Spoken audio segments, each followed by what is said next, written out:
नमस्कार, मैं हूं अजहर जमा और आप देख रहे हैं बीबीसी न्यूज। चलते हैं खबरों की तरफ। गया बोधगया मुख्य मार्ग के आईआईटी पॉलिटेक्निक कैंपस स्थित सीआरपीएफ 159 बटालियन प्रांगण में शनिवार को एक बार फिर दीक्षांत समारोह का आयोजन किया गया। दीक्षांत समारोह में मुख्य अतिथि के रूप में सीआरपीएफ के विशेष पुलिस महानिदेशक पीएन नायर शामिल हुए एवं प्रशिक्षण प्राप्त कर चुके कुल 30 प्रशिक्षणार्थियों युवतियों के बीच प्रमाण पत्र का वितरण किया गया। साथ ही साथ प्रशिक्षण प्राप्त कर चुकी लगभग 1 दर्जन से ऊपर रहे युवतियों के विभिन्न कंपनियों में सिक्योरिटी गार्ड के पद पर जॉब प्लेसमेंट भी कराया गया। इस मौके पर अपने संबोधन में सीआरपीएफ के विशेष पुलिस महानिदेशक पीएम नायर ने कहा कि गया जिले के अति उग्रवाद प्रभावित डुमरिया, इमामगंज, बाराचट्टी, शेरघाटी, वजीरगंज सहित टेकारी अनुमंडल जैसे नक्सल प्रभावित क्षेत्रों के युवा ग्रामीणों के समाज की मुख्य धारा से जोड़ने एवं स्वावलंबन बनाए जाने के उद्देश्य पर प्रकाश डाला। उन्होंने यह भी कहा कि सीआरपीएफ के इस प्रयास को सार्थक करने के उद्देश्य से भारत सरकार द्वारा बीते वर्षों में लगभग 1 करोड़ रुपए उपलब्ध कराया है। दीक्षांत समारोह के अवसर पर विशिष्ट अतिथि के रूप में DIG Magadh range Nayyar Hasnain Khan, SSP Vinay Kumar, city SP Baburam के अलावे सीआरपीएफ 159 बटालियन के commandant Raj Bihari Singh second in command Chhotelal सहित अन्य अधिकारीगण मौजूद थे। हो गया?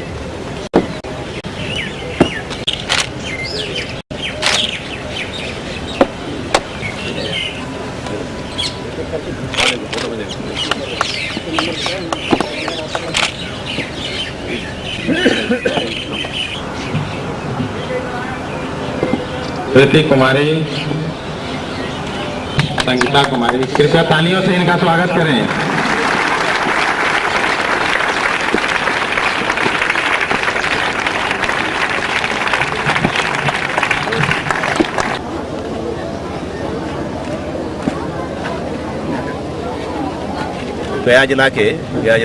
गया आसपास जिलों में जहाँ पे शायद विकास नहीं हो पाया अभी तक, विकास अभी होने वाला है, उस जगह के दूर इलाका में इसको मैं इंग्लिश में बोलेंगे तो वल्नरेबल पॉपुलेशन बोलते हैं, जहाँ उनका कोई स्कोप उनको दिखाई नहीं पड़ता है। हो सकता है स्कोप हो तो उस तरह के बच्चे हैं। तो नॉर्मली होता है क्या है कि 15-16 साल होते ही उनका कोई शादी हो जाती है, फिर 20 साल होते ही उनको 2-2, 3 बच्चे हो जाते हैं। उसके बाद तो ख़त्म हो गया ज़िंदगी। अदरवाइज उनको 15-16 में भी बहुत सारे क्रिमिनल तरीके के लोग जो आप जानते हैं क्या है, उन लोग उनको किडनैप करके अपडेट करके by force, by coercion, by lure उनको ले करके अपने संस्था में ले करके ज़बरदस्ती गुंडागर्दी करने में और क्रिमिनल एक्शन करने में, क्रिमिनल एक्टिविटी करने में उनको प्रेरित करते हैं। साथ साथ उनका एक्सप्लॉयटेशन भी होता है।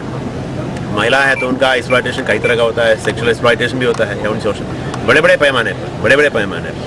तो इस तरह के एक्सप्लॉयटेशन रोकने के लिए एक रास्ता है कि सरकारी नौकरी दिलवा दो। सरकारी नौकरी तो अपनी जगह पर होता ही है, एप्लीकेशन आएगा, उसमें टाइम लगता है। साथ साथ एक स्कीम है कि हम लोग उनको प्राइवेट नौकरी में दिलवा दें। प्राइवेट नौकरी के लिए एनजीओ के मार्फत और लोकल प्रशासन के मार्फत हम लोगों ने एक मार्केट सर्वे कराया, क्या क्या नौकरी मिल सकता है। तो पहले देखा कि सिक्योरिटी गार्ड में सबसे बड़ा डिमांड है, और भी है ड्राइवर्स का और मेसन का, राजमिस्त्री का।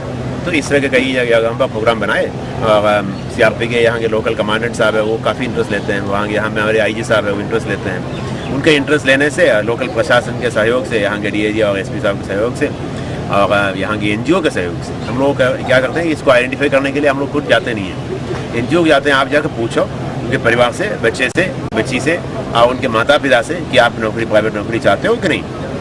उनके विलिंगनेस लेने के बाद उनको लाते हैं। पिछली बार पासिंग आउट हुआ था, उस वक्त जब पासिंग आउट होने के बाद मेरे पास पहुँच गए करीब 400 बच्चे, 440 बच्चे। बोला कि हमको भी नौकरी दिलवा दो। तो लड़कों का था, उसमें से कुछ लोग लेके अगले बैच होना शुरू करने जा रहे हैं। सबको हम दे नहीं पाएंगे, हम लोग छोटे बैच करते हैं इसलिए कि ट्रेनिंग पक्का होना चाहिए। 30 के बैच में ट्रेनिंग बढ़िया होता है। तो जिस इलाके के बच्चे आ रहे हैं क्या उसका सकारात्मक असर हो रहा है? बिल्कुल ये बच्चे या बच्ची ट्रेनिंग होती है ना, वो उनका नौकरी लगने के बाद वो अपने पैर पर आ गए, वो एक्सप्लॉयटेशन के अवेलेबल नहीं है। जब उसकी जानकारी मिल गई, उनको जागरूकता हो गई और उनको अवेयरनेस आ गई, तो उसको तो एक्सप्लॉयटेशन करना आसान नहीं है। जिसको अवेयरनेस नहीं है उसको हम कर सकते हैं। फायदा के बारे में आप उनसे ही पूछें। पिछले बार जो ट्रेनिंग हुआ ना, ट्रेनिंग करके नौकरी में लगा, उनसे पूछें, बड़े अच्छे है। कई जगह जो है लास्ट टाइम ट्रेनिंग हुआ था तो उसमें से 10 बच्चियों का डिमांड हुआ मद्रास में, बड़े कंपनी में। अब मद्रास के लोगों ने पूछा है कि हम ले आना चाहते हैं, हमने कहा मेरे से मत पूछिए, आप बच्चियों से पूछिए। किस तरह का जॉब आप बच्चियों से पूछने के बाद बच्चियों को नौकरी मद्रास से मिल गया, अभी मद्रास में काम कर रही है, उनके 6,000 रुपये तनख्वाह, खाने का फ्री, अकोमोडेशन फ्री। हिंदी गए, इससे हम गाँव में भी अच्छा कर सकते हैं, जिसके हम लोग नक्सलीवाद को खत्म करने के लिए हम लोग को ट्रेनिंग दी गई है। नक्सलवाद लोग में हम लोग का सर भेजेंगे तो जा सकते हैं, जहाँ भी हम जा सकते हैं। पहली गांव के रहने वाले हैं, खेती करते थे, मतलब ऐसे ही मजदूरी करके खाते थे।